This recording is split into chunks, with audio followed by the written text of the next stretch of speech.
So good afternoon, all of you. So I'll be taking the class for fluid mechanics as per your GATE syllabus. Okay. So I have been dividing the entire water resource engineering into 4 2 hours class. And today's class I will be doing some of the concepts with respect to your fluid mechanics. There are certain questions being asked also from which I've taken it from the GATE syllabus. So I'll be just giving 1 to 2 minutes time, and then not even 1 to 2 minutes. I think 1 minute is more than enough, and then I will be telling the answer. Okay. So if you want, you can write in the chat box, but I won't be referring in the chat box since my PPT is open throughout. Okay. So in your water resource engineering, the subjects which are covering are fluid mechanics, hydraulics, hydrology, and irrigation.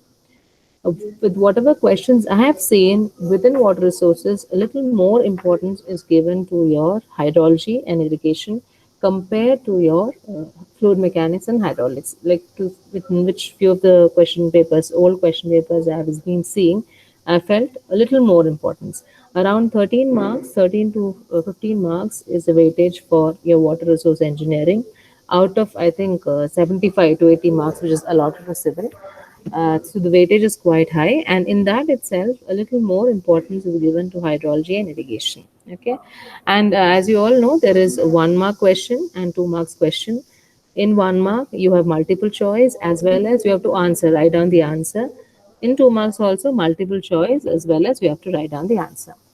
Well, this is your syllabus in fluid mechanics. Properties of fluid, fluid statics, continuity, momentum and energy equation and their applications, potential flow, laminar and turbulent flow, flow in pipes, pipe networks, concept of boundary layer and its growth, concept of lift and drag. Well, I have marked this concept of boundary layer and its growth, lift and drag in red because it was not there in your syllabus, so it's something new. Okay, the other things that is all covered in your VTU syllabus.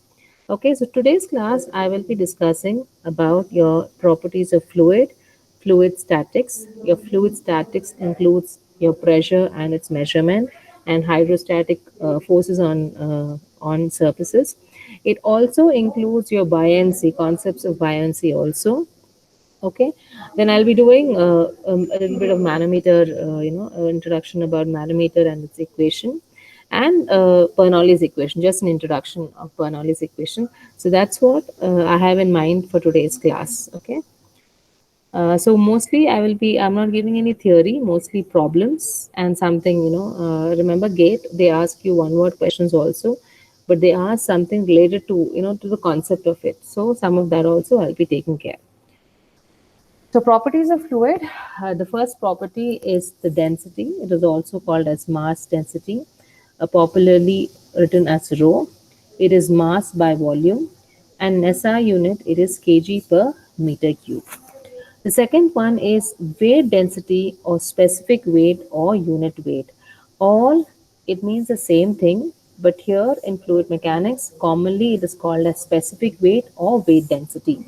Your unit weight is most commonly called in geotechnical engineering, but here also it means the same thing. So it is represented as gamma. It is weight by volume. Okay, and weight I can write, if I know the density, I can write in terms of density also. My weight density is nothing but rho into g. Okay, and that is measured in Newton per meter cube.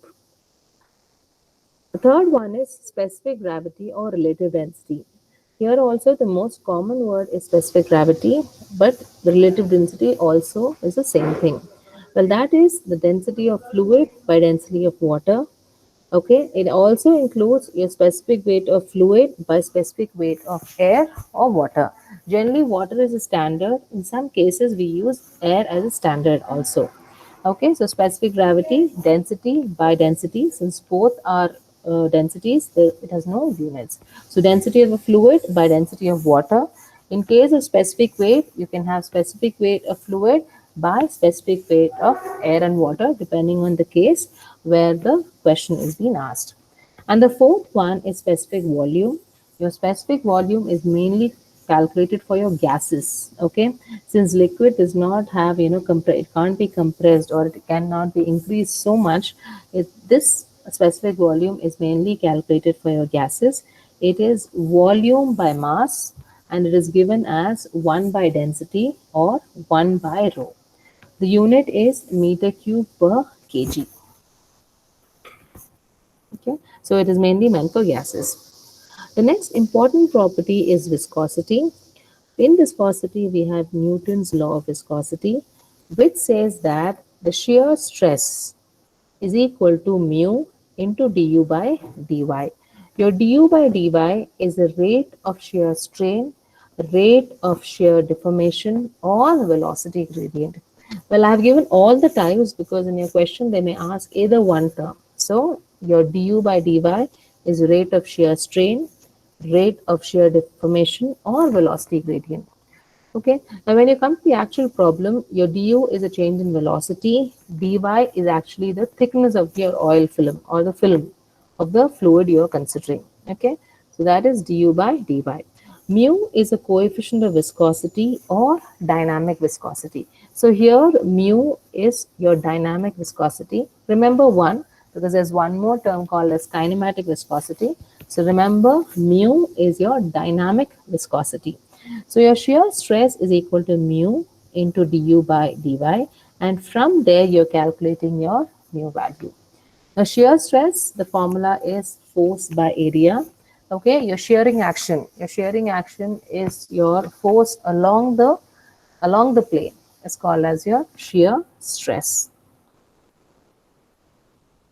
Now units for mu in SI, your units for mu is, if you see by the formula, your shear stress force is Newton divided by area is meter square. Now this again is meter per second by meter. So meter per second by meter, meter is left. Okay. Yes, meter per second, sorry, per second is left. Okay. I repeat again, tau is force by area, Newton per meter square, divided by du by dy.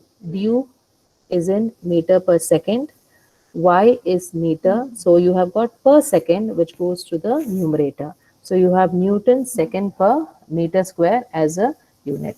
So the unit for mu in SI unit is 1 Newton second per meter square, and 1 Newton per meter square is called as Pascal. Okay, so it is 1 Pascal second. In MKS unit, your MKS unit, the difference between your MKS unit and your SI unit is in the description of the unit of force. In MKS unit, your unit of force is kilogram force, whereas in your SI unit, your force is defined as, the unit of force is Newton. Your MKS is meter, kilogram, and second. Okay, so the difference between SI unit and MKS unit lies in the measurement of force. Force here is measured as kgf, kilogram force, whereas whereas in SI unit the force is designated as Newton. So units of mu in MKS is kgf second per meter square. In CGS, okay, centimeter gram second, it is written as 1 dian second per centimeter square, and 1 dian second per centimeter square is equal to 1 poise. Okay, I'm giving you because they give in poise and you have to convert into meter square, so the conversions are important. Now further, I have given a little table for your conversions also. So here I've written only the units of mu in its different units. Now here, if I want to go from one conversion to another, 1 kgf, that is 1 kilogram force, is equal to 9.81 Newton. 1 Newton per meter square is 1 Pascal. 1 Newton is equal to 10 to the power 6 Dian. 1 Pascal second is equal to 1 Newton second per meter square is equal to 10 poise. And 1 Dian is equal to 1 gram centimeter per second square. Okay, so these are some of the conversions. The important ones which you need to remember is the first one, 1 kilogram force is equal to 9.81 Newton. And the fourth one, that is 1 Pascal second, is equal to 1 Newton second per meter square is equal to 10 aqueous. Okay. Remaining, it's this, but mostly the problem, this conversion is useful. So viscosity is a property, is a resistance of the fluid to flow. Okay, the fluid has a natural resistance to flow, and that is described as viscosity. If suppose the viscosity is high in a fluid, it will have high frictional force also. Remember, viscosity is a property of the fluid only, whereas when I talk about friction, it is between your surface of the solid and the fluid concerned. Okay, so viscosity is a property of the fluid only, whereas whenever I talk about friction, the friction is between two surfaces, two liquid surfaces, or one solid and one liquid surfaces. So it is between surfaces, whereas viscosity is very much the property of the fluid to resist to flow. And then we have a kinematic viscosity. Now, kinematic viscosity is mu by rho. Okay, it is given as the symbol is nu. So here I would request that you remember dynamic viscosity always, because if you remember both, you will try to get confused. So dynamic viscosity is mu, kinematic viscosity is nu. So remember one very well, and that is given by mu by rho. So here in units in SI and MK's unit is meter square per second. In CGS is centimeter square per second, and 1 centimeter square per second is equal to 1 Stoke. Okay. And if you want to find a relationship between Stoke and meter square per second, 1 Stoke is equal to 10 to the power minus 4 meter square per second. Okay, so this conversion is quite easy. Okay, so 1 Stoke is equal to 1 centimeter square per second. And 1 Stoke is equal to 10 to the power minus 2 Stoke. Okay. Now coming to the further properties, compressibility and bulk modulus. Your bulk modulus K is defined as increase in pressure by volumetric strain. It is given by the change in pressure divided by the negative sign. It indicates that whenever the pressure is increasing, the volume is decreasing. Okay, so that's why the negative sign is coming into picture. So dP by dV by V. So if I write it as a full term, it is K is equal to minus dP by dV into V. Compressibility is a reverse of that, that is equal to 1 divided by K. Your bulk modulus is coming in your solid SOM, strength of materials also, okay, where it is talking about your ductile materials, okay, which can be stretched. Okay, so here your bulk modulus is calculated, but the bulk modulus is more relevant to your gases than liquids, because liquids as such the compressibility is very very less compared to your gases. So this term is mainly used for my gaseous this. And coming to fluid mechanics, I think I just forgot, your fluid is anything which flows. It comprises both your liquids and gases. Fluid mechanics is a branch of mechanics which deals by applying your Newton's laws in your fluid material, okay, or your fluid particles. And fluid comprises both your liquid as well as gases. So compressibility is 1 by K, bulk modulus is dP by dV into volume. Okay, and the negative sign is saying that increase in pressure results in decrease in volumetric strain. Now for gases, okay, there is two processes, isothermal process where the temperature is constant and adiabatic process. So for an isothermal process, it is defined as the pressure by density is constant. Adiabatic process is described as pressure divided by density to the power K is a constant. Okay, so K for this is only for gases. K is equal to P, that is pressure for an isothermal process. K is equal to Pk for an adiabatic process. K is a ratio of specific heats. Okay, so small k is a ratio of specific heat. This again is mainly meant for your gases. It's not a very important portion, but since compressibility and bulk models are there, these two are also additional this. So isothermal is the temperature is constant Adiabatic is the temperature is keeping on changing, and this is not for liquids, it's only for your gases. Now next, coming to surface tension. Surface tension is a property of the surface of a liquid. Okay, if the tension is only there in the surface of the liquid, you've got three cases. The first case is for a liquid droplet.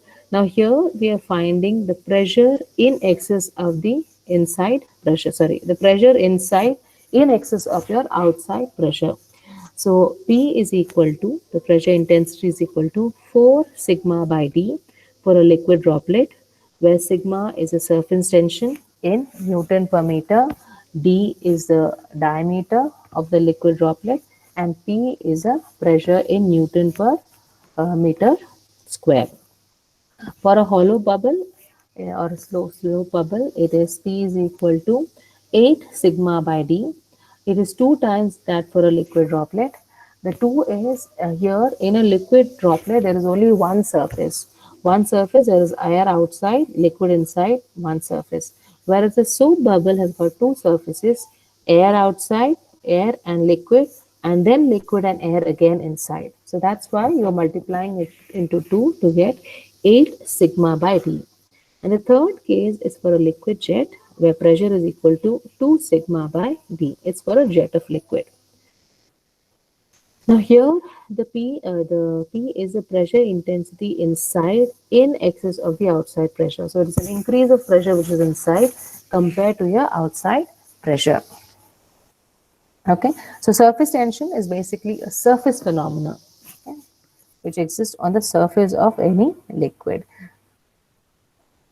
The next is capillarity. Now for capillarity to happen, both rise and fall, capillarity is a process of, whenever we say capillarity, we mainly mean your capillary rise. Okay, the capillary rise is through small openings. The water or the liquid concerned tends to lift up against the force of gravity. That is defined as your capillarity. In mechanics, there are two cases: capillary rise and capillary fall. Both the cases, the formula is the same. It is given by 4 sigma into cos theta divided by rho g d. H is a rise or fall of a liquid with respect to the surrounding liquid. It is given by 4 sigma into cos theta divided by rho g into d. Now here sigma is the surface tension of the liquid. D is the diameter of the opening or tube. Remember, diameter is very, very less. Okay, the capillarity happens only through very narrow tubes. It does not happen when I have a wider. If you take a straw, also capillarity is very less. The opening should be very, very small for a capillary rise or a fall to take place. Rho is the density of liquid. Theta is the angle of contact. So for finding a capillary rise, so this is, you have a meniscus, a lower meniscus being formed. Your theta is between the lower meniscus. If you extend it, that is your sigma. Between your glass surface and your lower meniscus, that angle is your angle of contact, and that is called as your theta. So you have due to surface tension, the water being lifted up or the liquid being lifted up, and the gravity which is pulling it down. Equating that, we will be getting this equation: 4 sigma cos theta rho g d. D is the diameter of this last tube, and H is with respect to the surrounding layer. Okay, so this is the surrounding layer. This. The second case is fall.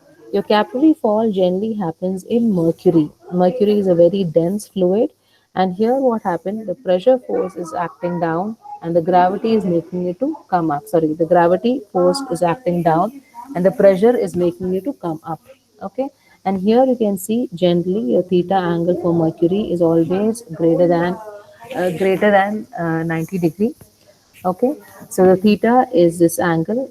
So here you have an upper meniscus. Whenever you have mercury, you have an upper meniscus. So this is the angle. So generally the angle theta is greater than 90 degree for a capillary fall. And here again it is relative to the surrounding liquid. So this is your value of H. Okay, so capillary rise as well as capillary fall. So this is another figure. Remember, diameter is less only than the rise is high. You can see it by the equation also. Normally, for capillary to take place, it should be very less diameter. Okay, you can't have any diameter. The diameters are very, very less. And for your mercury, it's always capillary fall. Whereas for normal water or any juice or tea, there is always a capillary rise.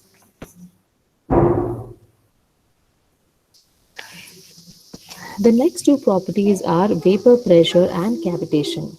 Your vapor pressure is a pressure exerted by the vapor on the surface of the liquid is called vapor pressure. Now, in detail, if you want to understand about vapor pressure, you need to know a little understanding about boiling. When water boils, and if you close the boiling, the container containing the liquid which has been boiled, if I close it, after a certain temperature, what happens? The pressure is exerted on the surface and the lid tries to move. That is nothing but your vapor pressure. The pressure exerted by the gaseous state of the of that particular material on the surface of the liquid is called as vapor pressure. Now, cavitation. Now, vapor pressure to happen. So, as I told you, it is a pressure exerted by the vapor. Now, for a boiling, for a water to boil, I'll take the example of water itself. For a water to boil, I can boil water by increasing the temperature. Okay, there is another way of boiling water, that is by decreasing the pressure, lowering the pressure. I can make the water to boil at room temperature. Now, this concept is important in your hydraulic machine. Okay, because by lowering the pressure inside my hydraulic machine, my water starts to boil, and that boil results in your cavitation. Okay, I repeat again, vapor pressure is a pressure exerted by the vapor on the surface of the liquid. Okay, cavitation is a process of formation of vapor bubbles of a flowing liquid in a region where the pressure of the liquid falls below vapor pressure and results in eroding on the material surfaces. Now, cavitation is occurring because the water is started to boil. It is reaching below the vapor pressure because of the reduced pressure inside my hydraulic machine.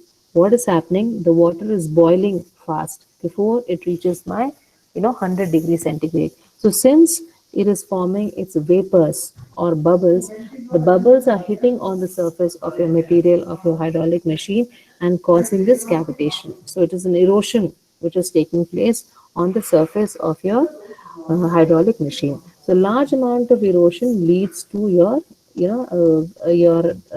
efficiencies of your hydraulic machines are reduced, and it has to be maintained. Proper maintenance has to be done. Okay, so cavitation occurs due to the pressure of the liquid becoming very less, and because of the less pressure, your vapor bubbles are getting formed, and that is hitting the material of your hydraulic machine. So whenever I say cavitation, it happens due to the pressure of the liquid becoming drastically low. Why I'm emphasizing is because here they ask you one word question, okay, related to your cavitation and vapor pressure. Now, types of fluid. Now, types of fluid again, it is all, it's a basic knowledge. When you come to a problem, you have to really apply this. So, your types of fluid are based on your Newton's law of viscosity. So, you have your shear stress, which is drawn on the y-axis, your velocity gradient or rate of shear strain, shear deformation, or rate of shear strain on your x-axis. Now for a Newtonian fluid, we know that it is proportional, that is equal to mu, so very clear. For a non-Newtonian fluid, it does not follow the pattern. Yes, with shear stress, shear strain is there, but not in a linear fashion. Ideal fluid, there is no viscosity at all. We assume that in an ideal fluid, viscosity is zero. Now, ideal plastic is we have to give some shear stress for it to be viscous. Okay, your ideal plastic is substance where initial shear stress have to be given. Some moment has to be given so that it is behaving. This is linear, what you say, the profile is linear, but in initial shear stress have to be given. Some force have to be given from our side for to understand the concept of your viscosity here. An ideal solid, okay, whatever shear stress you give, there is no strain. Okay, there is no strain. Well, there is one more improved version of the graph. Here again, my interest is Newtonian. Okay, shear stress is proportional to shear strain. Plastic, this is an ideal plastic.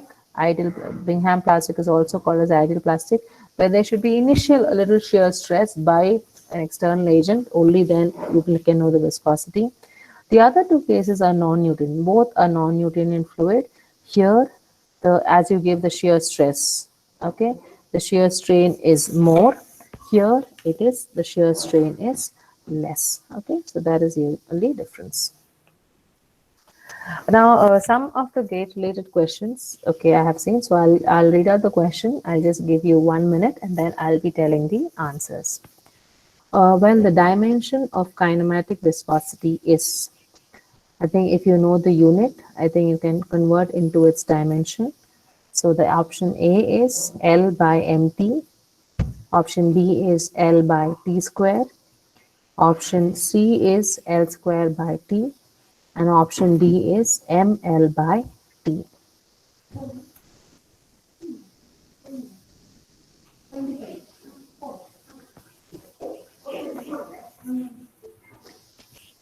So the right answer is the third one, L square by T. Okay, the unit of kinematic viscosity is meter square per second. So meter is written as L, unit of length, divided by time. Cavitation is caused by high velocity, low pressure, high temperature. Okay, I repeat, cavitation is caused by high velocity, low pressure, high temperature.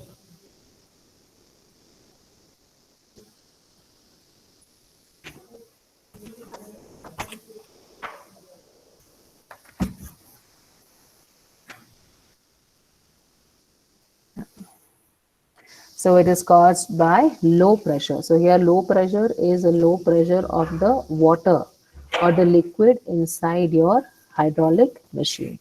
The pressure becomes low and then your vapor bubbles are formed. Okay, generally in normal cases, when the temperature is nearing to 100 degrees centigrade, that's when your vapor bubble starts forming. Okay, nearing to 100. If you're boiling water at your house, as it is nearing 100, that's when the vapor bubble starts coming. But here what is happening, the boiling is resulting due to lowering the pressure of water. If you remember, I had shown you, I think for both the classes, I have shown you the example experiment being done. When I'm lowering the pressure at room temperature, the water is getting to boil. Surface tension is due to cohesion and adhesion, cohesion only, adhesion only, none of these. I think I'll just give you a hint. Your cohesion is attraction towards similar molecules. Addition is attraction towards your different molecules.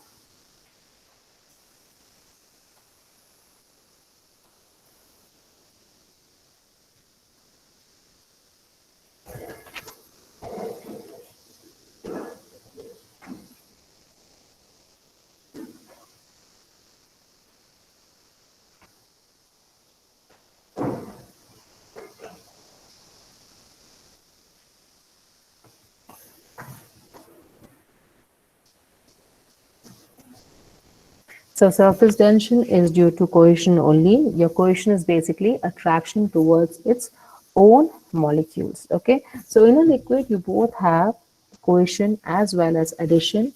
You have, both. Where the forces are more prominent, you tell it is cohesive liquid or an adhesive liquid. So your cohesive is the attraction towards its own molecules. Addition is attraction towards other molecules. So your mercury is highly cohesive. It only likes its own molecule. I think I have shown you in your class too, I believe. I don't know. If you put mercury on your table, it will form small balls. Okay, it does not like any other molecules rather than mercury itself. Shear stress in a Newtonian fluid is proportional to,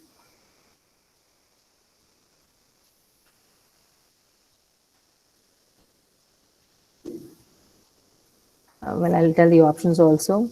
Shear stress in a Newtonian fluid is proportional to A, pressure, B, strain, C, strain rate, D, the inverse of the viscosity.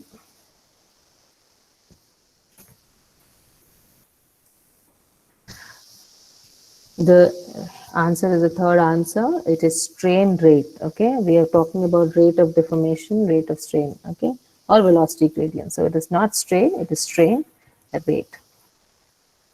So here there is a small question where you have to. Generally, I have not included such problems this time. I am only taking one word problems, whichever I am doing. It's a small problem.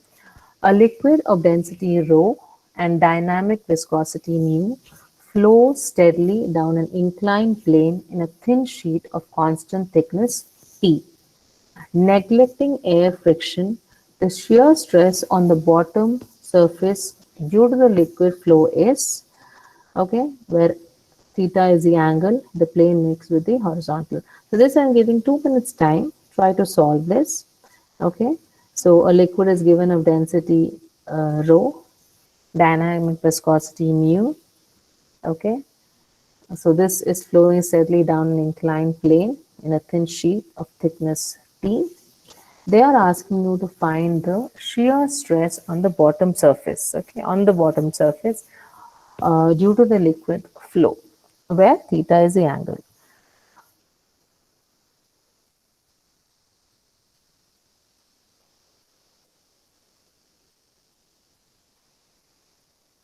So I'll give you 1 minute time. If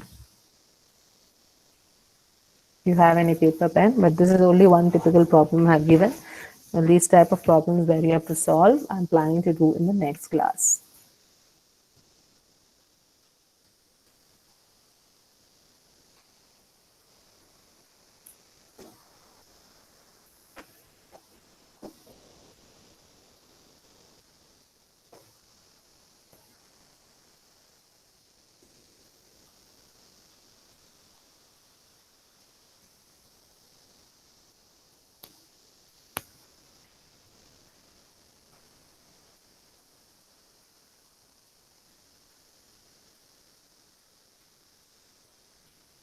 I think the answer is A.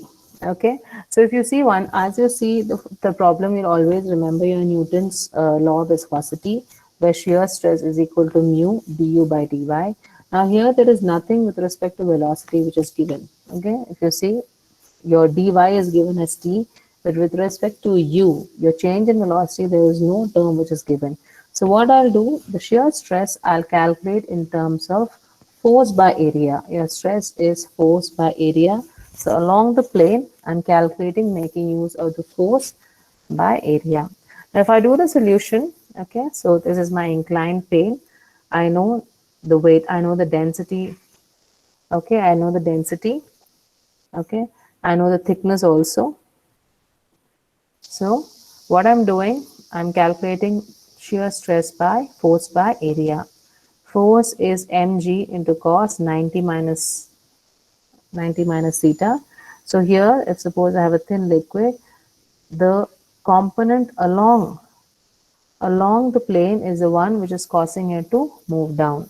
So if I take weight is always acting down. If I divide the components, if this is theta, you can see from figure this angle is theta. Or else to remember it easily, if this is theta, if I draw a vertical over here, this is 90 minus theta. Okay, I always prefer that. Okay, 90 minus theta.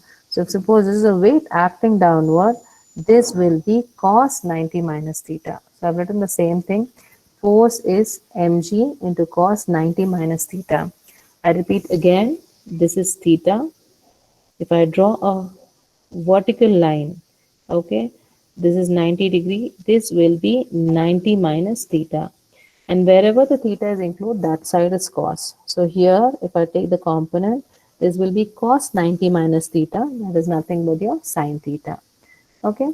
So So here mg, so your m I can write it as rho volume into g into sine theta, and here volume further I can write as a into t g sine theta. Remember, I don't have any object on top of it. Remember, whenever we have oil, we have some object on top of it. There's no object at all.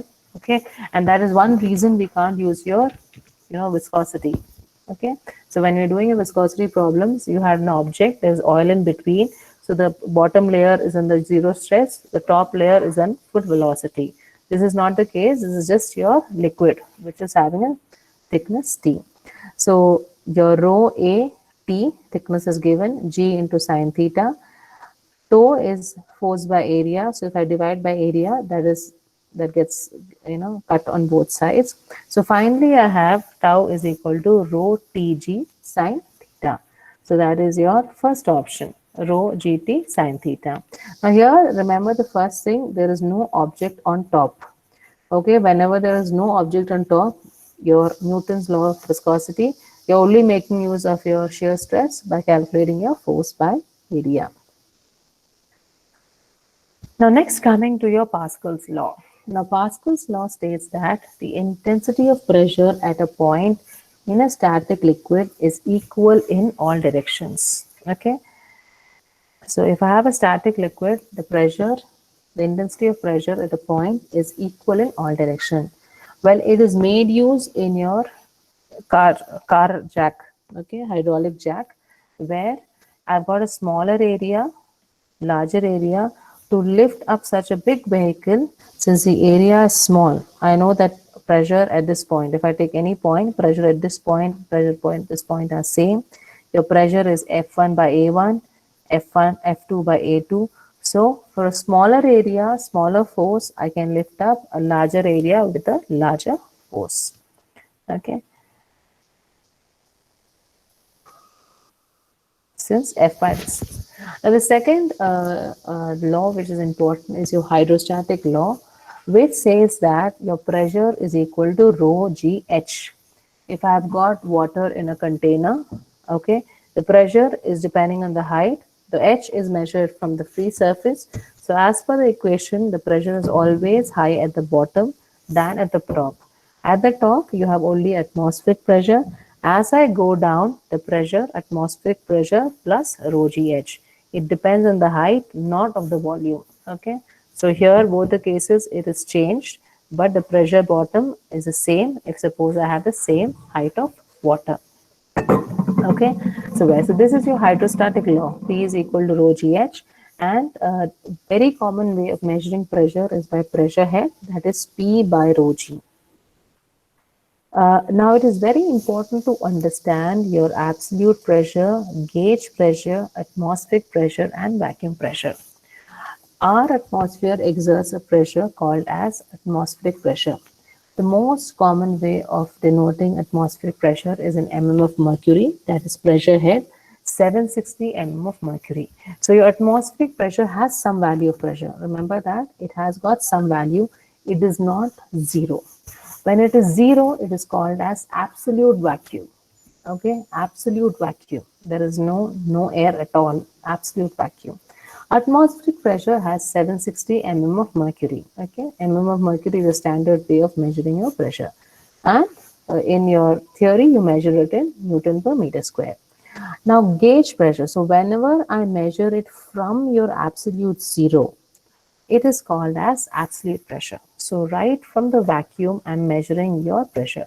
So I've got 2 points, A and B. So right from zero, I'm measuring. It is both your absolute pressure. Now your gauge pressure is measured with respect to your atmospheric pressure. Your atmospheric pressure is a benchmark or the datum. From there, you're measuring your gauge pressure. Remember all the instruments, okay? All the instruments are, if your gauge pressure is measured. Unless and until I'm measuring something related to vacuum pressure, all the cases your gauge pressure is measured. From the atmospheric, I am measuring my pressure. Vacuum pressure is again with respect to atmospheric, I am seeing your vacuum pressure. Commonly, your vacuum pressure is measured in mm of mercury. So when it's measured in mm of mercury, it is starting from zero. Okay, that also is called as this. Now, how do you know whether it's absolute or not? I suppose I say the pressure is 700 mm of mercury. I know 700 is less than 760, so that is your vacuum pressure. Okay, so that means I'm calculating. They are telling me the absolute pressure and comparing it to my atmospheric pressure. I should understand it is less than my atmospheric, so it is vacuum pressure. This diagram is very, very important. Okay, gauge pressure, vacuum pressure, it is with respect to atmospheric, whereas your absolute pressure, it is from your absolute zero, vacuum, total vacuum.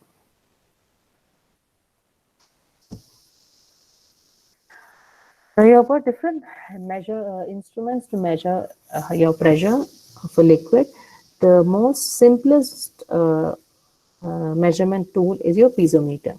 Your piezometer can measure low pressures. It can't measure very high pressure because the water just go out. So what does it do? If I have a pipe, I just insert a tube, and based on the height of the liquid which is risen in the column, I can say pressure at this point is equal to rho GH, where rho is a fluid density, H is a height in which it has risen. The same principle is applied for your pitot tube also, but pitot tube it's mostly in case of your open channel.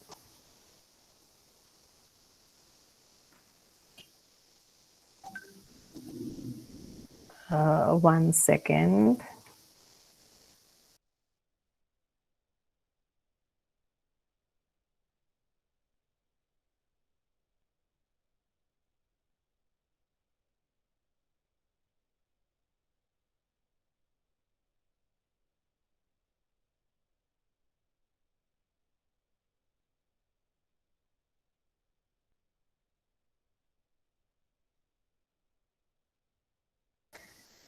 I'm sorry for yeah.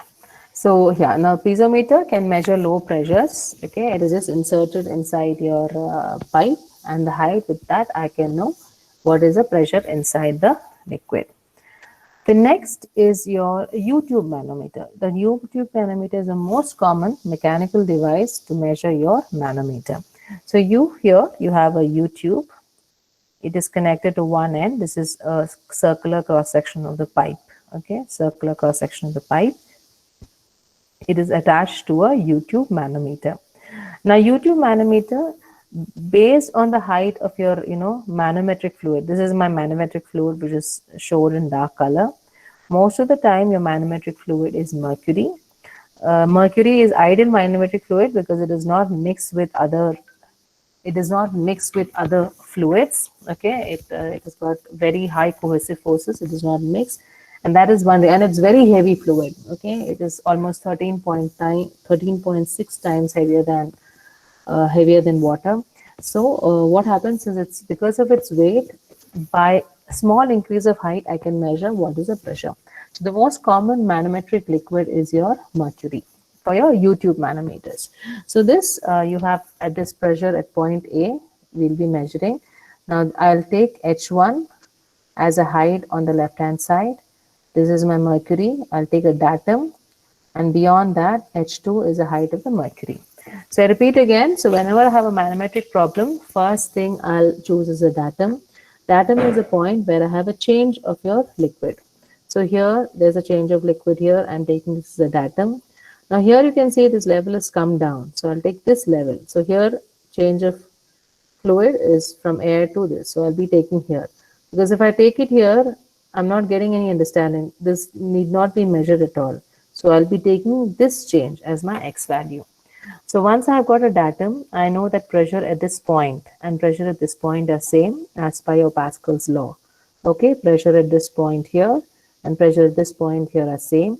So I'll be calculating the pressure on the left hand side and right hand side and equating it to know the unknown pressure. So here for this case, I'm taking XS datum.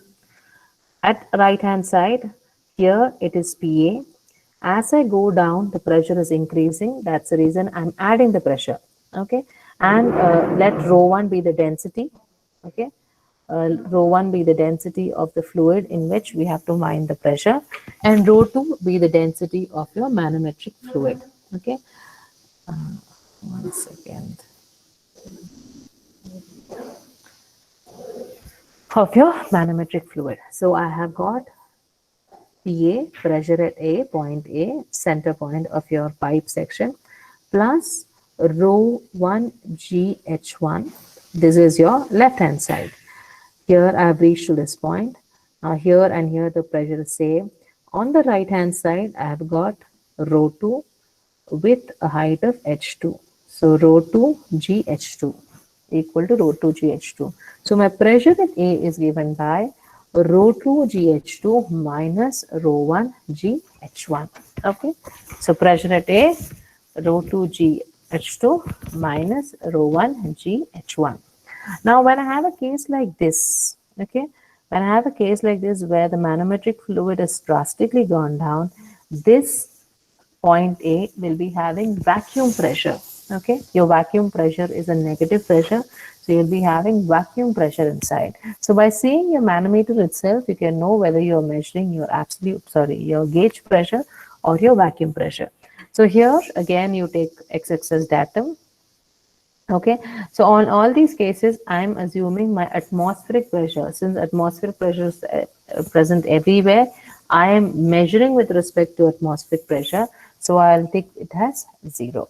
Okay, I'm measuring. Your atmospheric pressure is not 0. My reference or my datum is my atmospheric pressure. That's why I've written it as 0. Now coming to left hand side, I've got pressure at A plus rho 1 GH1 plus this is rho 2 plus rho 2 GH2 is equal to 0. So my pressure will be minus rho 1 GH1 minus rho 2 GH2. Now since it is minus, it is understood that it is a vacuum pressure. Now here remember we are measuring it with respect to my atmospheric pressure. Okay, with respect to atmospheric pressure, we are measuring it. There's an inclined manometer also. It is not very commonly asked. But remember, for an inclined case, again, when I'm deriving the equation, if this L is given, I'm again only bothered about the vertical height. I'm not bothered about the inclination. I have to calculate the vertical height with respect to that. So if this is L and this is theta, what will be the vertical height? This will be L sine theta. So instead of your H, you will be using your L sine theta to calculate. Okay. Now next is your differential U-tube manometer. Your differential U-tube manometer, it cannot calculate the pressure. It calculates the pressure difference between 2 points. Okay. I repeat again, your U-tube manometer, it tells the pressure at a point, whether it's a gauge pressure or a vacuum pressure. But your differential U-tube manometer, it does not tell you what is the pressure. It tells you what is the pressure difference between 2 points. So I'll take the first case. So here I'm assuming I've got 2 points at 2 different elevations. See, when the elevation becomes same, the problem becomes simpler. So 2 different elevation, and I've got 2 different fluids also. Okay, so I'm taking the worst case, 2 different elevation, 2 different fluids also. Whenever you get a U-tube problem, make sure you draw the diagram correctly. If the diagram is correct, half the answer would be right. I'm sure that answer will be right. The diagram goes wrong, your answer also goes wrong. So make sure you take time to sit and actually draw your U-tube manometer, U-tube problems. Okay, whenever you feel the diagram is compulsory, please draw it. So here, so this is rho 1. This is your manometric fluid. I'm taking that as rho. Here it is rho 2. Okay. So this height from A point to X. So I've got 2 change point. Okay. Here's change of liquid, change of liquid. I'll be taking the lowest change of liquid. So the lowest change of liquid I've taken. I'll be equating pressure at left hand side is equal to pressure at right hand side. Okay. So taking datum as XX. So here I start from the left hand side. PA plus, okay. So whenever PA, it is only PA. I don't have to, I'm calculating the pressure inside, okay. Or here in this case, I'm finding the pressure difference between. Now again, this circular thing is a pipe cross section. Okay, it can be your rectangle also, it can be square also. The most commonly used is your pipe. Cross section is circular, so it's a circular thing. Now in this case, if suppose a pipe is not running full, the top layer is having atmospheric pressure, then you have to consider the height. Well, we do the problems, you will understand. Now here the pipe is running full, that's why it is fully covered with water. If suppose the pipe is not running full, okay, if there is some gap here, the equations will change. We have to consider that height also. When we do problems, I'll let you know how to go about. So here, taking the left hand side, PA plus rho 1. So this height, the liquid is rho 1. So rho 1 GH1, I have reached this point at X. Then coming to the right hand side, PB, pressure at point B, plus I've got rho 2 till H2 here. So plus rho 2 GH2, plus for this height I've got rho, that is a manometric fluid, plus rho GH. So pressure difference. Now in this case itself, see, pressure at A is more than pressure at B. Seeing the figure itself is clear. Pressure at A is more because the pressure here is able to displace the mercury more. Remember, if it is not connected, when it is not connected, both the pipes, the mercury level are the same, both in the left hand side and the right hand side, the level of mercury is same. As I insert both your, pipes, what happens, wherever the pressure is more, the mercury displacement will be more. It will go down and the other side, it will come up. So whenever if you want to know, when you get before getting the values itself, seeing the level of mercury, you can really make out which side the pressure is more. So in this case, the pressure is more, it is able to displace more liquid, push down the liquid, resulting in the rise on the other side. Okay. So here, so I know that PA is more than PB, so I'll be writing the difference as PA minus PB. Now I'm taking the second case, a simpler case where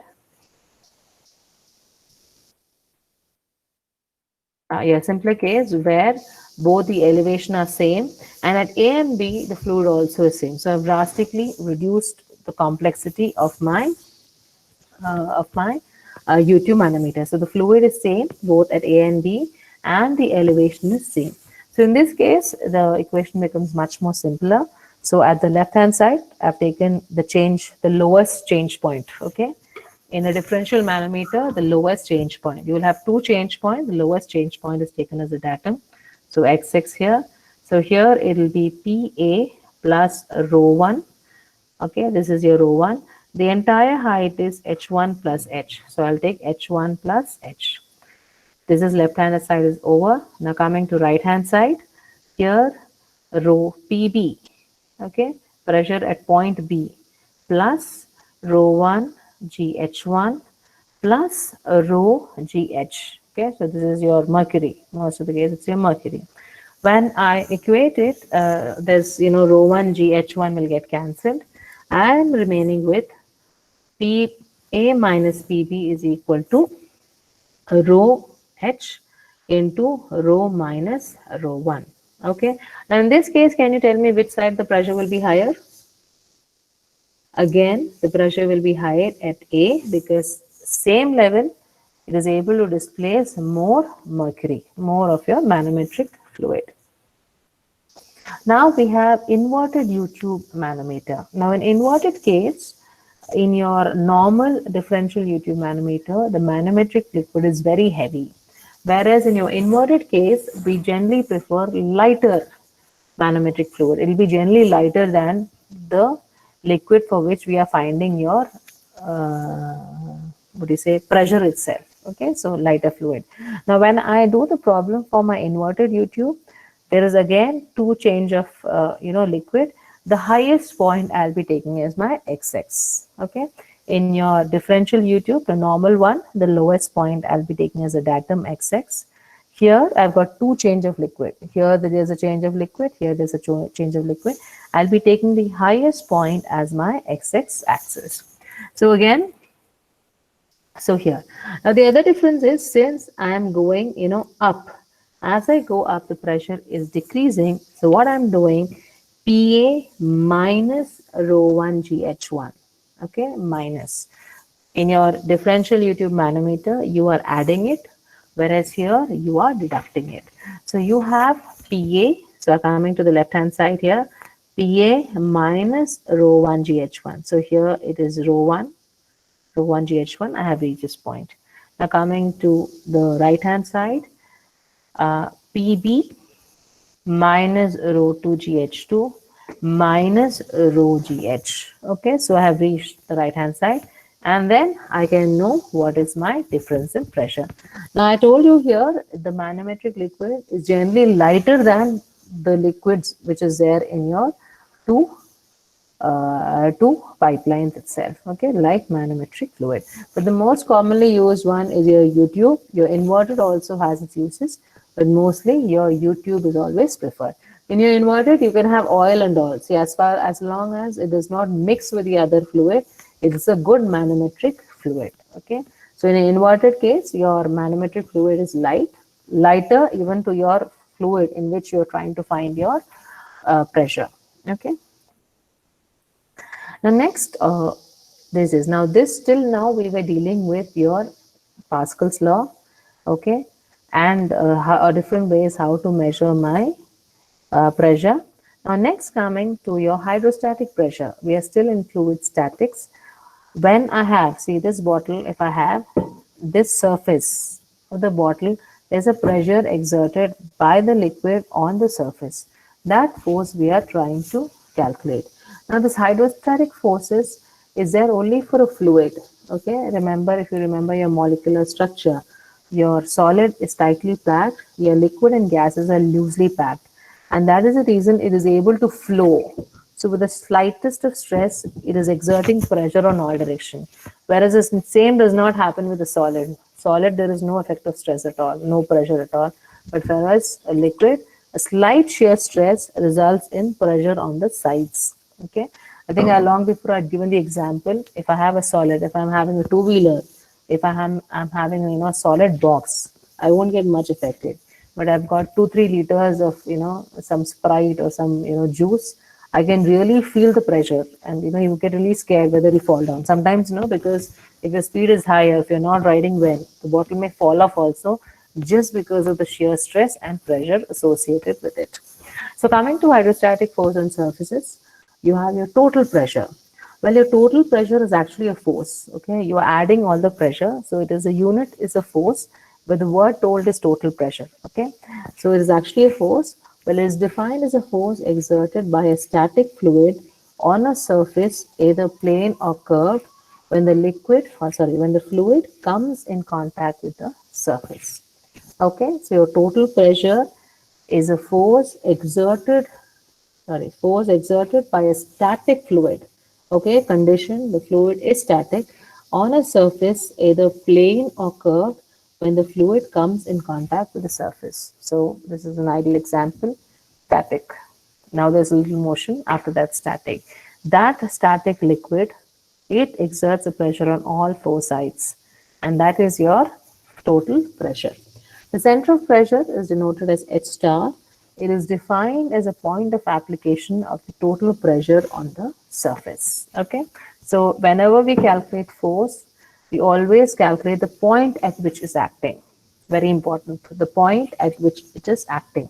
So that point we are trying to calculate. Now, center of pressure is mainly calculated from the free surface. Well, I don't know how clear is this diagram, because I saw a lot of sheets and I thought I'll write it myself, but my scanning was not so clear. Okay, I think I've got a sheet with me here which is a little more clearer. Yes. Now here, your formula involves the use of your, I'll go to the next slide. Your formula includes the use of your moment of inertia. So since moment of inertia is used, I have given formulas of moment of inertia. So for a rectangular plane surface with base B and depth D, the center of gravity is d by 2. The center of gravity I'm mainly calculating with respect to my horizontal x-axis. So 2, area is b into d, and the moment of inertia is given by b dq by 12 at its centroid. I've only given the values at its centroid because that is what which is useful for you. Okay, so I repeat again, plane surface d into d. The centroid, I know here the centroid is only with respect to your x-axis. So d by 2, area is bd, center of gravity with respect to, sorry, moment of inertia with respect to center of gravity, that is at this point, it is bd cubed by 12. Now coming to again your triangle, base b, depth d. The center of gravity is located from the base at a distance of 2 by 3. From the base, okay, 2 by 3.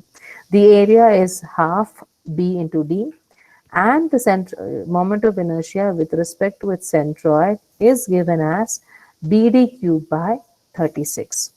Remember, the moment of inertia is the least at its centroid. As it goes along, as it goes in both directions, the moment of inertia keeps on increasing. You have your parallel axis theorem, which says, what if I want to know a moment of inertia at any other axis, I can use my parallel axis theorem. Your parallel axis theorem states that the moment of inertia, if suppose I have to find with respect to base, this base, what I have to do, moment of inertia at centroid plus area into h dash square, where h dash square is the distance between this plane and the centroid. Okay, so that is not, you will be using it, but not much. In your hydrostatics, you need to know what is the moment of inertia at the centroid, okay, Ig. So I've not given the other formula also. Usually there's one more column. That's the reason I did it myself. Usually there's one more column where they calculate with respect to base. I didn't want to confuse you all. So whenever it's a rectangle, BD cubed by 12. Whenever it's a triangle, BD cubed by 36. Both are at its centroid. Okay. And the third important one, trapezoidal they ask you, but the third important one is with respect to your circular section. Your circular section, your this x bar, your center of gravity with respect horizontal is d by 2. Your center of gravity in both the cases d by 2. X and y it is d by 2. Area is pi d square by 4. And the moment of inertia at the centroid is pi d to the power 4 by 64. I hope, I think the visibility will be poor because for my itself the visibility is poor. Now here d is the diameter, okay. And trapezoidal section, you can, if you know the formula for rectangle and triangle, you can calculate. Otherwise, if you want, you can remember the formula, though it's a little big. I generally won't recommend you to remember the formula because it's generally they don't ask you, by heart problems much. Okay, so the most common ones are rectangle, triangle, and circular section. Rectangle, BDQ by 12. Triangle, BDQ by 36. Circle, B d to the power 4 by 64, where last case d is the diameter. Now coming to hydrostatic force on surfaces, for your vertical surface, inclined surface, and horizontal surface, the force is the same, rho g a h bar. The force is the same, rho g a h bar.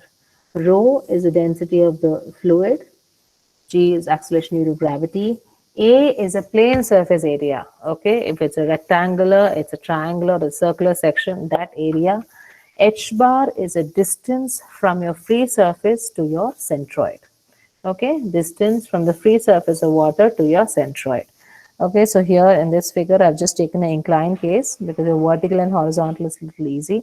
So this is my free surface, this is my inclined surface, this is G value, this is your H bar, the distance of the free from the free surface to the centroid. Okay, now coming to center of pressure. Now, so center of pressure keeps on changing. For a horizontal case, both your center of pressure and center of gravity are the same. Okay, now center of gravity is a point where my entire weight is acting. I think that everyone knows. For a given body, I'm assuming that there is a center of weight. Okay, where I'm assuming the entire weight is supposed to be acting. All these are imaginary points, okay, which is calculated to understand a lot of phenomena. Okay, so your center of gravity is basically the point at which the entire weight is supposed to be acting. Okay, and CG is a very important component in your structures, your civil engineering itself. when you come to your design, your analysis of structures, your center of gravity. There you have a lot of tables for that, but remember, understanding of CG is very, very important. So the total pressure, that is a force, is same, rho g a h bar, but my location of my center of pressure keeps on changing. When the surface is horizontal surface, both your center of pressure and center of gravity are the same, the height from your free surface. Suppose this is till this water is there, the height till your free surface. Now when I have a vertical surface, your center of pressure is given by center of gravity of this plane surface divided by AH bar plus H bar. Okay. So your center of pressure always lies below your center of gravity, below. And why below? Because your center of pressure, your pressure increases as you go to the bottom. If I take a rectangular shape, here the center of gravity is half of this. When I take the pressure keeps on increasing. So it is more at the bottom. So always the center of pressure lies below my center of gravity. Okay. And this is calculated from the top surface, from the free surface. So Ig divided by AH bar plus H bar. Now when I have an inclined surface, the only addition is Ig sine square theta divided by AH bar plus H bar. Your sine theta is basically the angle of inclination. So here it is written as phi, but it is your angle of inclination with respect to my free surface of your liquid. So these are the three formulas, and there's one more formula which is all equally important. That is the hydrostatic force on a curved surface. Now in this only the problems are more common in your gate compared to your other three formulas, where your Fx is described as the total pressure force on the projected area of the curved surface on a vertical plane. Okay, so total pressure. So here also Fx is equal to rho g a h bar. Okay, now what is that area? Now suppose I have a curve like this. If I have a curve like this curve, if I have a curve like this curve I'm projecting on a vertical plane. So I'll be getting a rectangle. A is a rectangle area. H bar is the centroid of that rectangular area. I repeat again, your Fx for a curved surface is, if suppose this is my curve, I hope you can see my screen. If this is my curve, I'm vertically projecting it. So when I'm vertically projecting it, I'll be getting a little rectangle like this. So my formula for Fx is rho g a h bar, where a is the projected area and h bar is the center of gravity with respect to that. Okay. Fy is a weight of the liquid supported by the curved surface. So the entire weight up to the free surface is your Fy. Okay. Fx is the total pressure calculated on the vertical surface, projected on the vertical surface, and your Fy is a total weight acting on this curve only. See, there'll be a plate or something here because continuation here, no, only on this curved surface the weight up to which the water is acting is Fy. Now next come to buoyancy. Now buoyancy, I think on a first level everyone are very clear with buoyancy is an upward force. I think Archimedes was very, I don't know, Archimedes, he found out when he was taking bath. I think that picture always comes to my mind. And buoyancy is always something I remember. But when it comes to metacenter, I myself am in a little fluttery. So buoyancy, so it's simple. It is the upward force exerted by the fluid on the body. Okay, when I try to insert any body, it resists and gives an upward thrust. That is called as buoyancy. The center of buoyancy is defined as a point through which buoyant fluid acts. Remember, any force we calculate, it's always important to calculate the point at which is acting. Okay, very, very important. So, center of buoyancy is the point at which the buoyant force is acting. It is equal to the center of gravity of fluid displaced. Okay, equal to the center of gravity of the fluid displaced, not of the fluid or of the body of the fluid displaced. Metacenter is defined as a point through which the body starts oscillating when the body is tilted by a small angle. And metacentric height is the distance between metacenter of a floating body and center of gravity of the body. So if I have a normal case, this is a normal body. Now, can you tell me this is a floating body or a submerged body? Okay, this is your floating body. A submerged body is very much inside the water or inside the liquid. This is a floating body. So in a floating body, I have my center of gravity, center of buoyancy. If I give a slight rotation to it, what happens? I have a new center of buoyancy. The intersection of these two is called as your meta center. Okay, the intersection of these two lines. Okay, this is a stable condition. I'm just giving a slight moment. So you have a new center of buoyancy. So I'm intersecting the original with respect to the new one. That point is called as a metacentric. Okay, so this is a point at which it is oscillating, from which it is turning, oscillating. So with respect to this point, I am changing. Like when you have a compass, you have a point through which you're drawing the arc. So that point is your meta center. Okay, I'm taking that as a point, I'm drawing the circle. So similarly, at this point is a one, it is, oscillating.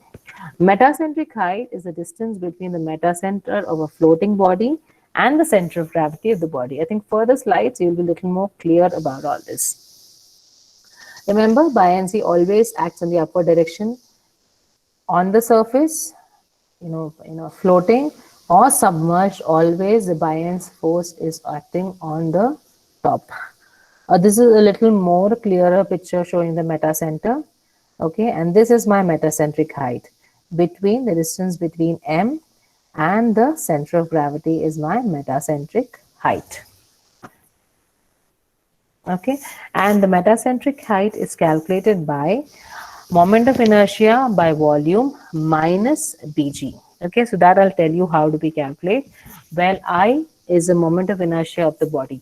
Okay, totally of the body. Suppose the body is rectangular nature, you have to use a rectangular formula to calculate the moment of inertia. V is the volume of the body submerged in water. So this is basically for your floating bodies. Remember, it is not completely submerged, it's only floating body. So the amount, the volume which is actually inside water is the volume to be considered here, minus Bg. Bg is this distance, basically the distance between your buoyancy, center of buoyancy and center of gravity. So what happens if I have a body like this? Okay, I have a body like this. I know the center of buoyancy, I know the center of your gravity. Now center of gravity is, I'll show you. This is a body. If suppose this is D, depth D. Your center of gravity is D by 2. Okay. Whereas your center of buoyancy is, I'll be taking this depth, the immersion depth. So if suppose this is H. So H by 2 is your center of buoyancy. Okay. So your metacentric height is moment of inertia of the body. Okay. The entire body divided by volume, the volume of the submerged. So here the volume will be considered for only this part. Okay, divided by the volume of the body submerged in water or liquid minus Bg. Now what is Bg? Your G is the center of gravity of the body. So if I have a body of length 5 meter, your G is equal to 5 by 2. Okay, now your center of buoyancy is, if suppose it is immersed 4 meters. Okay, 4 meters. So it will be how much? This will be equal to, B will be equal to 4 by 2. So 4 by 2 is, from here it is 2, 4 by 2. From here it is 5 by 2, that is 2.5. So 2.5 minus 2, 0.5 is the value of your Bg. So it is generally calculated from the base. Because the top it is changing, it is calculating from the base. And remember, metacenter comes only when the body is floating, not for submerged cases. Now, when I talk about stability, I've got 3 cases: stable case, neutral case. Neutral, so you can see this cone itself. I showed you the cone. Usually, when the stability of the body is, made understood by the cone. How much ever I rotate, this is not changing. Okay, your stability is not changing, and this is a very unstable position. Okay, it'll automatically, as soon as you remove your hand, it will fall down, it will collapse. Stable position. Here, even if I give whatever rotation, the same position is maintained. Okay, so this is a repetition. Now, stability of a submerged body. Now, remember, submerged body, the body is totally inside water. Totally inside water. So, I've got my stable equilibrium, unstable equilibrium, and my neutral equilibrium. Now, here, before I talk about the stability of a submerged body, I'll just tell you what is W. W is the weight of the body. FB is a buoyant force which is acting on the body. Okay. Now G is a point where the weight is acting. B is a point where your buoyant force is acting. Now buoyant force and G. So generally it is always preferred the G should be below my center of buoyancy. Why? Because if suppose my body which is submerged is heavy at the bottom, generally the G value also will be lower. And that is most preferred in your submerged body for it to be stable. Okay, so when I say submerged, it is fully immersed inside water or liquid.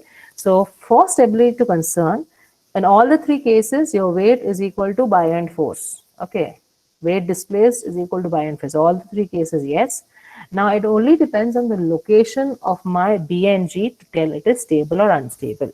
So B is above G, it is a stable condition. Remember, if suppose I have got any object which is heavier at the bottom, it is a stable condition, it will be stable. If suppose B is below G, now when does B will be below G? When my weight of that body is more concentrated on the top. Okay, now I'll take the example like this. So this is a stable. If inside the water, this is stable because my G value will be below, my B value will be above. Now this case is an unstable case because my weight is concentrated on the top. The center of gravity also will be on the top. B will be down, unstable case. Okay, so your stable is generally a heavier weight. That's why we add a lot of weight at the end of the boat to increase the weight at the bottom. So here, this is your stable cases. The G value, as my body becomes heavier at the bottom, the G value will shift down, B value is higher, stable. In this case, what happens? The G value is above, center of gravity is above, your center of buoyancy is below, unstable case. Neutral is when both are same. Okay, so you will have neutral in this case. Both are same, so it will be neutral. Again, submerged, totally inside water. Now, your second case is your stability of a floating body. Okay, now floating body, whenever floating body comes, the additional concept of your meta center will come because it is oscillating. Okay, and if suppose it cannot restore back, it will collapse and become unstable. So you don't have much of a case of a neutral. You either deal with stable or unstable. Okay, now when it is stable, when M is above G. Okay, so here again you have got your center of buoyancy, center of gravity. Center of gravity is a place where your weight is acting. Center of buoyancy is a place where your buoyant force is acting. Now see, remember here buoyancy should be on top. Okay, G should be at the bottom for it to be stable. Now here G is on top, okay, because the entire body is not fully immersed. It's still a part of it is above water. So G is always above, B is below. So if I slightly tilt it, if the meta center is above my value of center of gravity, it is stable. When I tilt it, when the metacentric value, this point, metacentric, not value, metacentric point is above my G value, then it is safe.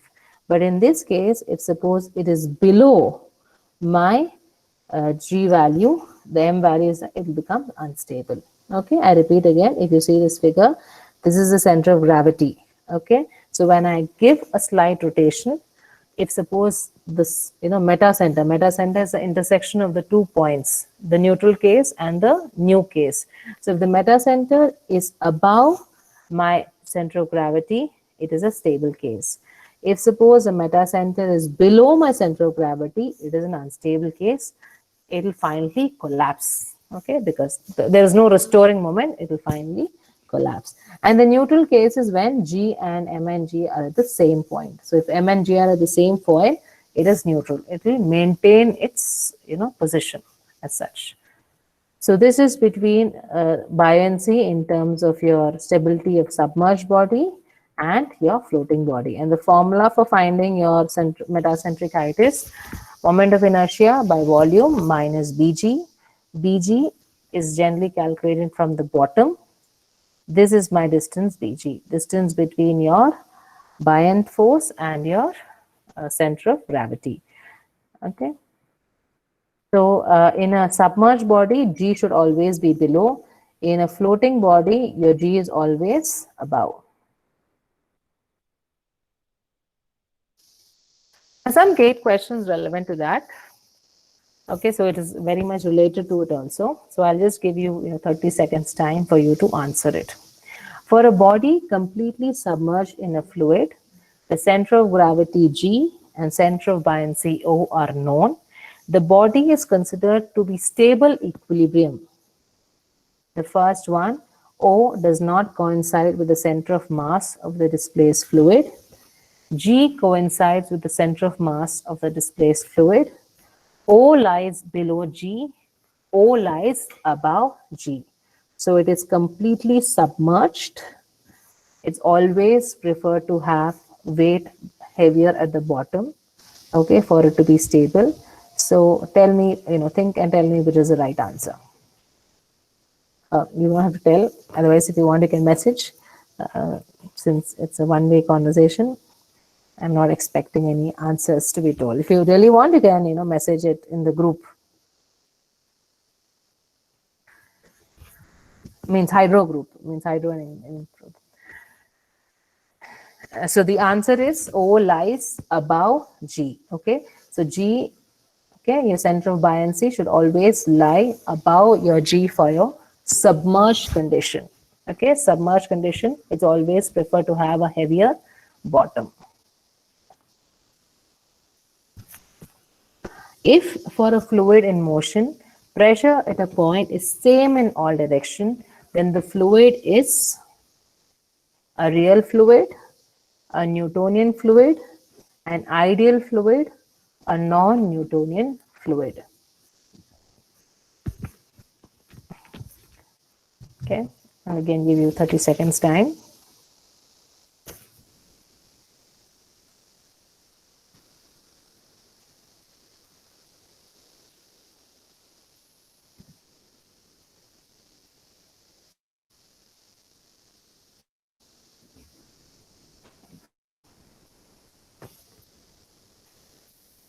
So answer is an ideal fluid. Okay.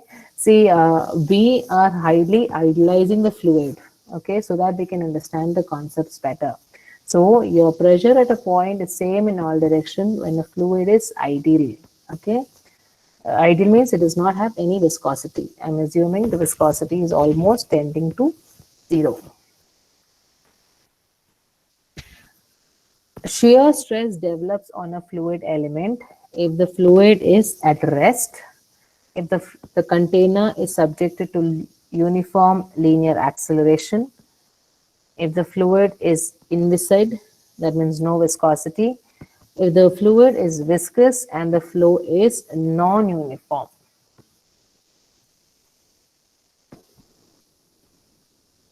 So I think before I answer it, there are two concepts, steady flow and uniform flow.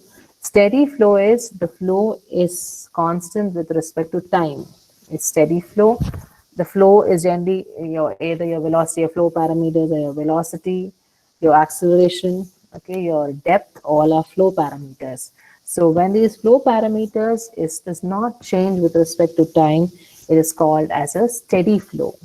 If it is not changed with respect to distance, it is called as uniform flow.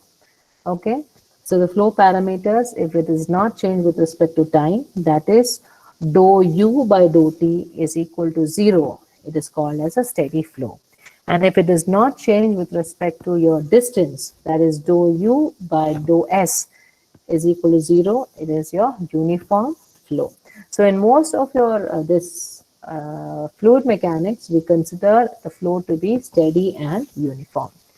So the answer for this is shear stress is developing when it is viscous. It is compulsory the fluid should be viscous. That's a Newtonian fluid. It has got viscosity and the flow is non-uniform. Uniform is with respect to distance, it does not change. Well, the main reason why this is the answer is because it is viscous.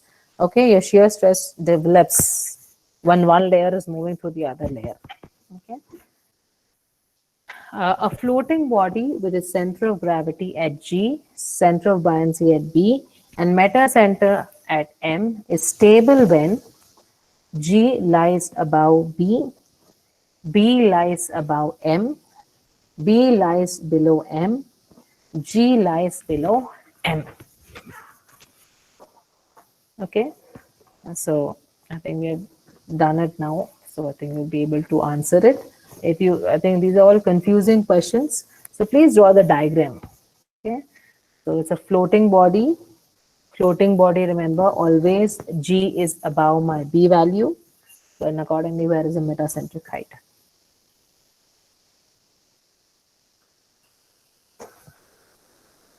So the right answer is the G lies below M. Okay, your G is always lying below M, only then it is stable. Okay, then I can ask you the other way around also. Now, Bernoulli's equation. I think you all know the Bernoulli's equation for ideal fluid, for real fluid. Okay, for ideal fluid, the Bernoulli's equation is P1 by rho g plus V1 square by 2g plus Z1 is equal to P2 by rho g plus V2 square by 2g plus Z2, where P is the pressure of the liquid at that point at section 1, rho is the density, V1 is your velocity at that point 1, Z1 is the datum head, the position of your fluid. P1 by rho g is a pressure head, V square by 2g is the velocity head or kinetic head, and Z is the datum head. Okay, your Z is due to its position, V is due to its velocity, P is due to the pressure. Okay, so that for an ideal fluid, okay, both at point 1 and point 2, the total, and this three terms together is a total energy. Okay, total energy of the fluid. Now in Bernoulli's equation, we assume only two forces, pressure force and gravity force, to be acting. Okay, your Bernoulli's equation is derived considering only your pressure force and your gravity forces. So which gives you the energy is constant, that is P1 by rho g. I'm not taking section 1. P by rho g plus V square by 2g plus Z is a constant. But for a real fluid is a fluid which has got viscosity. There will be a, always an increase. As the flow is happening, there will be always a loss of energy. So if I've got section 1 and 2, if I've got section 1 and 2, one second, okay.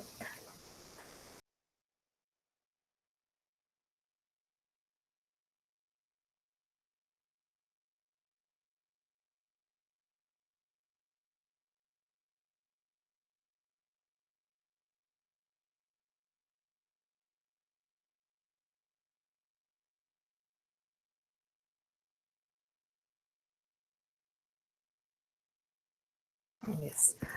So sorry for the disturbance. So for a real fluid has viscosity. So as the water flows from one section to another, in the direction of flow, there's always a loss of energy. Okay, so that loss of energy is given by HL. While in pipe flow, where we are dealing with losses, again, you're dividing the losses into your major loss, minor loss, and you're also calculating what is a loss using your Darcy's equation.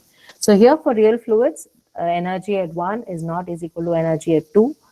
Energy at 1, if suppose the flow is happening from section 1 to 2, okay, if the flow is happening, the energy at section 1 is always greater than energy at section 2. The difference is given by head loss, okay, and the main loss is due to your friction in pipes. It's due to friction. Okay, other all are minor losses. Your major loss is friction in pipe, because the friction is present throughout the entire pipe surface wherever the water is flowing. Friction is between the fluid which is passing to the pipe and the pipe material. So since friction is present throughout the pipe material, it is a major loss. The other minor losses are your expansion, contraction. It only happens at selected points, and that's why it is called as your minor losses. Okay, so this are the two sections, section 1 and 2. So here for an ideal fluid, there is no viscosity. It is P1 by rho g plus V1 square by 2g plus Z1 is equal to P2 by rho g plus V2 square by 2g plus Z2. Now it's important to know the assumptions in the equations, because they generally ask questions with respect to your assumption. So the assumptions are the flow should be steady, that is, it does not change with respect to time. Incompressible, okay, it should not be compressible. Your incompressible flow is achieved. Generally, your water is not compressible, it's almost equal to incompressible. But when you have high velocity, it has a tendency to compress itself. If you've seen in hammering, water hammer, there is a chance for compressing. So it is maintained by a low velocity flow. No heat addition, negligible heat change along a streamline. Okay, so it is not having any viscosity, steady flow, incompressible. These are the three, points which has to be remembered. I think, yeah, this is one more question which was there relevant to that. Bernoulli's equation is applicable for, I think I just did right now, viscous and compressible fluid flow, inviscid and compressible fluid flow, inviscid and incompressible fluid flow, viscous and incompressible fluid flow. Well, the answer is the third one. Well, this is 2018 8 question. So inviscid and incompressible fluid flow. Okay, so with this, I'm not ending it. I think since the 2 hours this is required, I'll do one thing. I've got a small portion of hydraulics which I'll take it up today. Okay, so the next class I can focus more on the problems itself. And in your hydraulics, you don't have your hydraulic machines at all. It is all your non-uniform flow. I think I'll take some portions of the non-uniform flow also.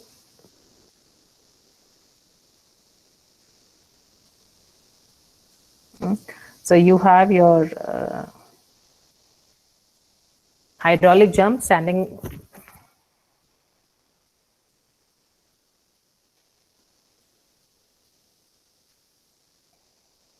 Yeah. So here there's a slight shift, because since it's 2 hours, I thought I'll complete a little portion. So the next class I can focus on problems relevant to this. So this is coming under hydraulics. Okay, your hydraulics in non-uniform flow it is coming. When I say non-uniform flow, the flow changes with respect to distance. When it flows from section 1 to section 2, the flow parameters, they change. Either the depth changes or your velocity changes. Okay. Or your acceleration changes. So mainly when I say flow parameters in your syllabus, we mainly concentrate to your depth and your velocity. So your hydraulic jump is also called as a standing flume, standing wave, is a rise of water level which takes place due to the transformation of an unstable shooting supercritical flow to a stable streaming flow. Now hydraulic jump is actually this rise of water. So if I have a dam structure, the water falls down. So suddenly as it goes down, there's a very high velocity. Okay, and this part is your jump. Okay, this part is your jump. From a supercritical flow, it is going to a subcritical flow. Supercritical flow, always the velocity is high. Subcritical flow, the velocity is low.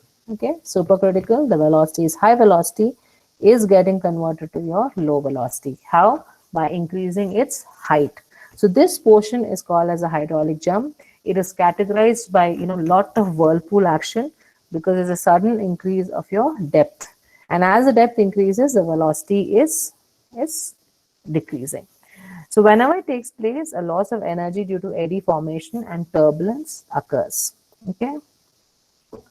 Well, again here, now next is your expression for conjugate depth. I think I'll stick on to the assumptions. I'll just tell you the final formula. Now here the flow is uniform. Okay, the pressure distribution is due to static before and after the jump. Okay, see, these are the assumptions. Okay, losses due to friction on the surface of the bed of the channel are small and hence neglected.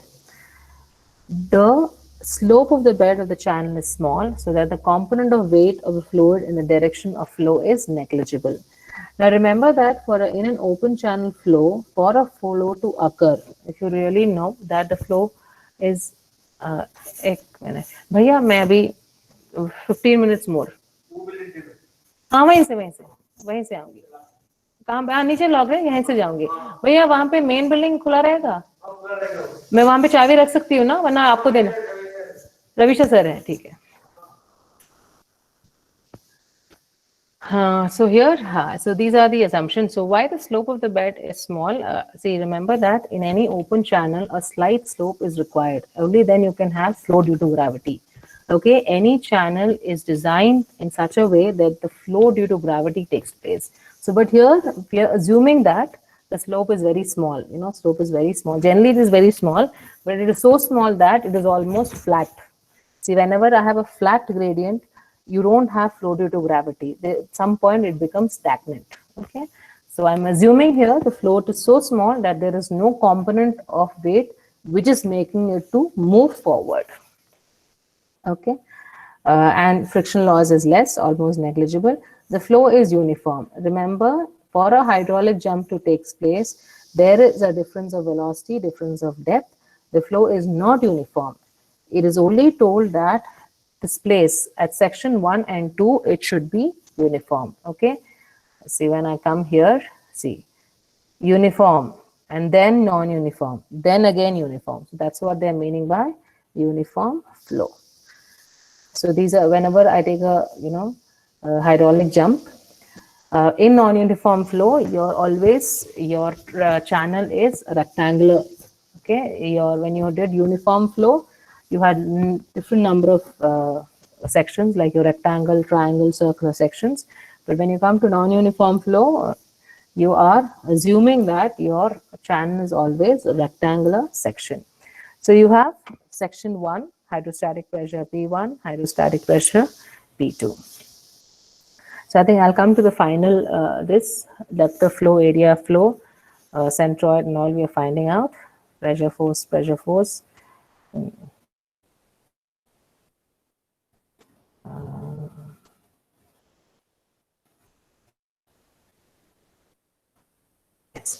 So this is the expression for conjugate depth.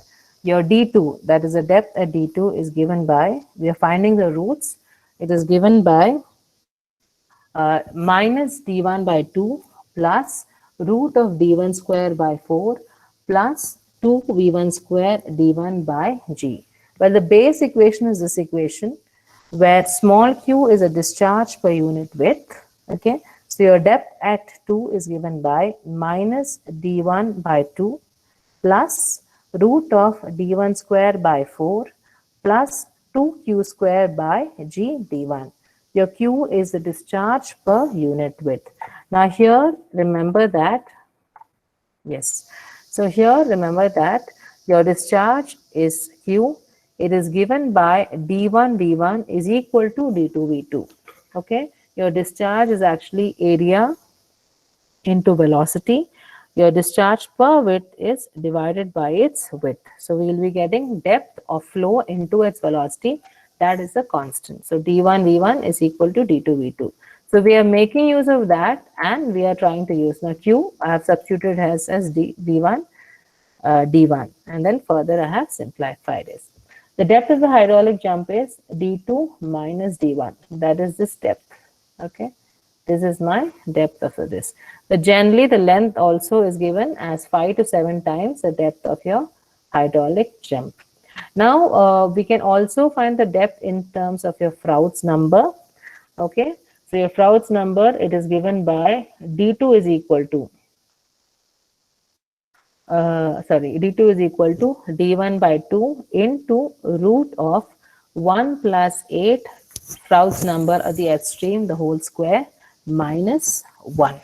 Okay, so this is one formula. If I know the Froude's number on the upstream, I can calculate my D2 value. Your Froude's number is given by velocity V1 by root of G into D1. Okay, so the length is 5 to 7 times the depth. Now again, remember there's a lot of energy loss due to your hydraulic jump. Okay, so your energy loss is given by d2 minus d1 the whole cube divided by 4 d1 d2. So the loss of energy in a hydraulic jump is based on your two depths before and after the hydraulic jump. So d2 minus d1 the whole cube divided by 4 d1 d2. Okay, I think you all know what is specific energy. Your specific energy is given by the depth of flow plus your velocity. It is your specific energy is a sum of your pressure head plus your velocity head. It is calculated with respect to your channel bottom. In your Bernoulli's equation, if I remove my datum position, you get your specific energy. It's a sum of your pressure energy, pressure head plus velocity head, and specific energy, it's with respect to your channel bottom. So if I write it, your pressure head in your open channel is nothing but the depth of water itself. Okay. In a closed channel, it's different. You find the pressure rho gh. But in open channel, the depth of water or the depth of the fluid tells you what is the pressure. At the bottom, it will be rho gh. At the top, it will be 0. So depth of water plus V1 square by 2g. V is the velocity of flow. Gradually varied flow.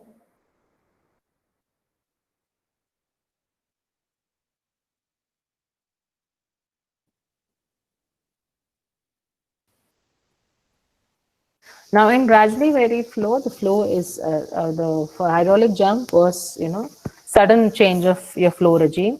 Your gradually varied flow, there's a gradual change. Now here again, it is a non-uniform flow. There is a change of your velocity, your flow parameters. Now here we are defining few terms. I think I'll show the your dH by dx, it's a variation of depth of flow along the channel bottom. Okay, your h is the depth of water, the variation, remember, it is gradually varying. So there is a change of depth along the bottom of the channel. Remember, specific energy is calculated with respect to your channel bottom. So when dH by dx is equal to 0, it indicates there's no change of depth, the depth is constant, free surface is parallel to the channel bed. Okay, so whenever I have dH by dx is equal to 0, it indicates the depth of flow is constant, there is no change with respect to this, free surface is parallel.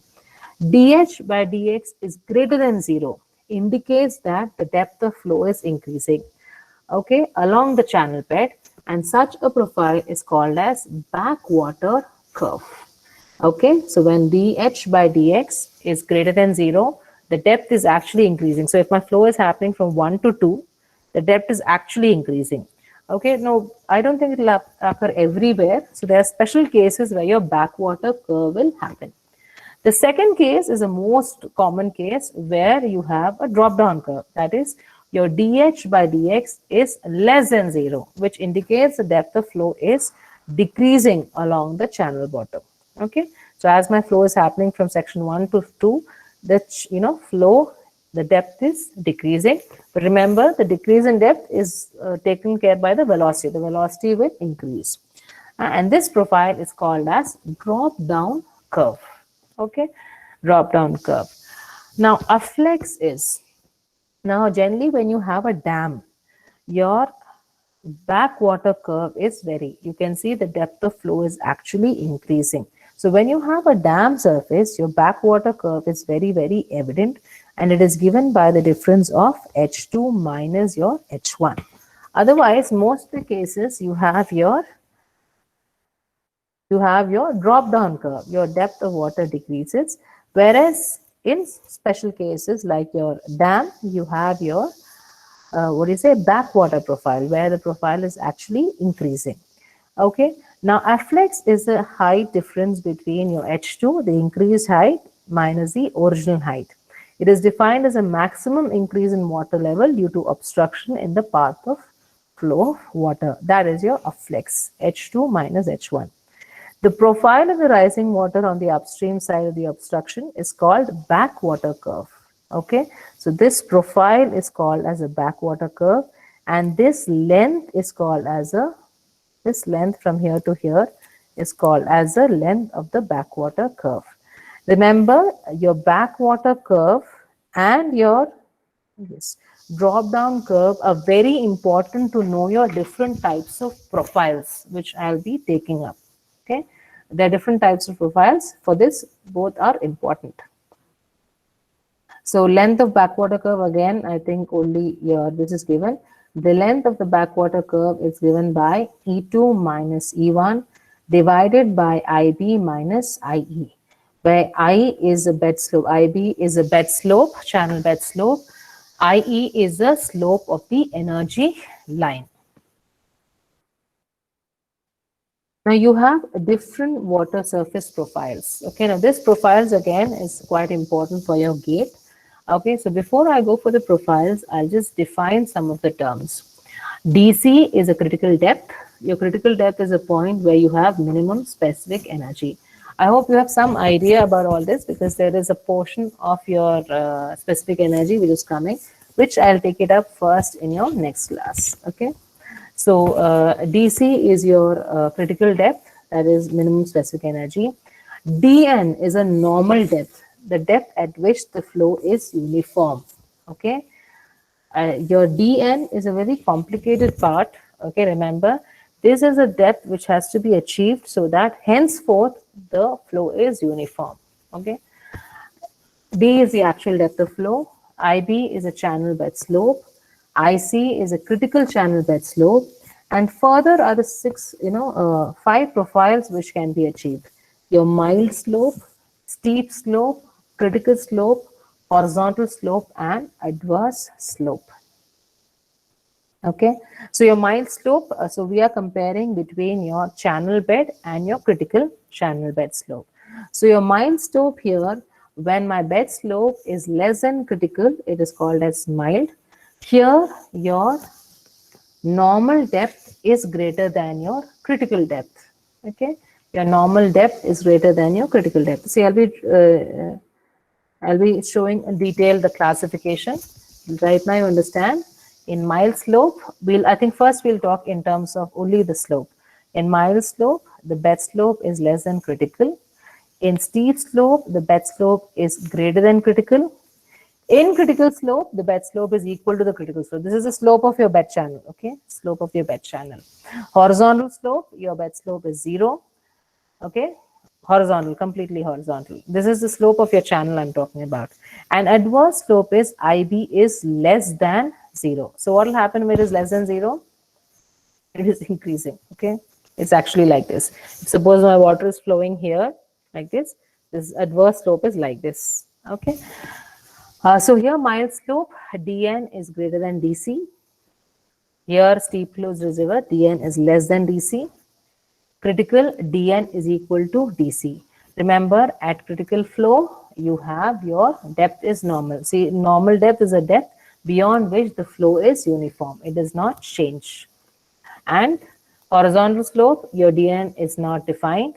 And your adverse slope, dN is imaginary.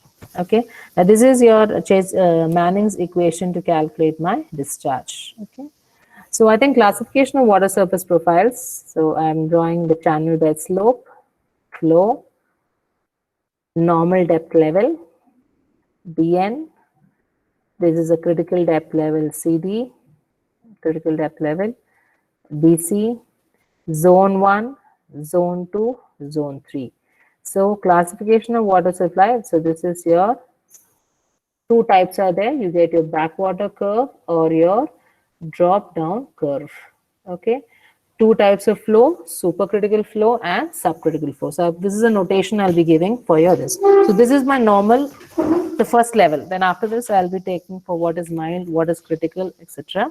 So I am defining the different surface water profiles based on my normal depth, critical depth.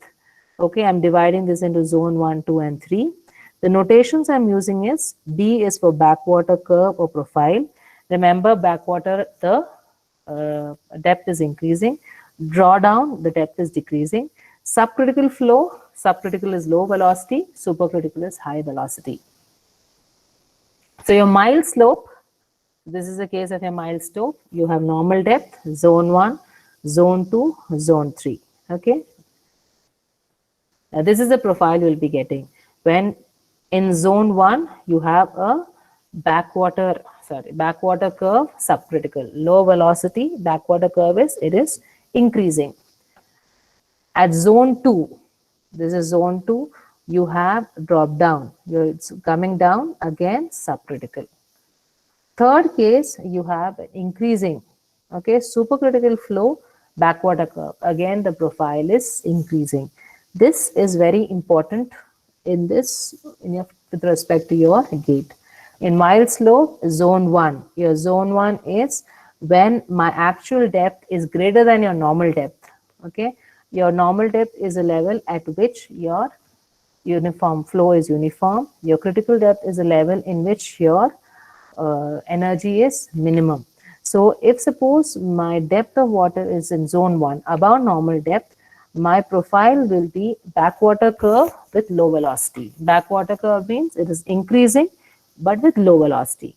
Second zone, if it is between a DN and DC, the profile is drawdown, it is decreasing, subcritical, again low velocity. Now my depth of water, the actual depth of water is in zone 3, that is less than my DC value. It is again increasing depth, supercritical flow. The second is steep again. So steep, when I have a steep slope, okay, the slope is greater than critical slope. At zone 1, I have got back. Again, my surface profile is increasing, depth is increasing, less velocity. When it is in zone 2, that is between depth, critical depth and normal depth.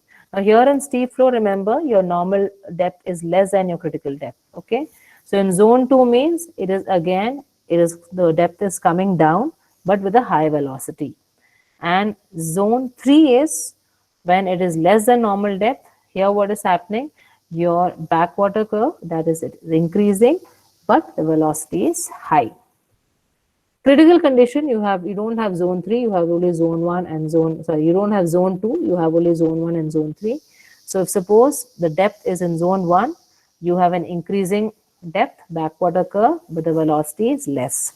Whereas if it is in zone 3, that is less than your critical depth, it will be supercritical, high velocity, again the depth is increasing.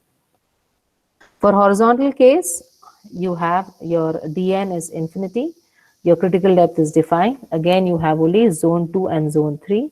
So in zone 2, for a horizontal slope, you have a drawdown, decreasing depth, less velocity. If suppose my depth is in zone 3, what happens is you have backwater, depth is increasing with high velocity. And finally, adverse slope. Remember, slope is this direction. The flow is here, the slope is this direction. Again, only zone 2 and zone 3 are defined. So here again, for adverse slope, if suppose it is on zone 2 greater than critical depth, it will be, drawdown. The depth is decreasing with less velocity. If suppose it is in zone 3, the depth is increasing with higher velocity. Now all these slopes are basically your different water classification profile. It is best to by heart it. Remember, depending on the slope of the channel, it undergoes these various types of profiles. Okay, depending on the slope, these various types of profiles are formed. Now if I start the flow, if you see an open channel, when suppose it's starting, it's at a particular depth. The depth keeps on changing as the slope change. So if the velocity is high, the decrease of depth will be there, increase of depth. So these are different profiles based on the depth of flow and your different slopes. I think I'll end the class for today. I had taken these additional portions because I didn't know what is the time.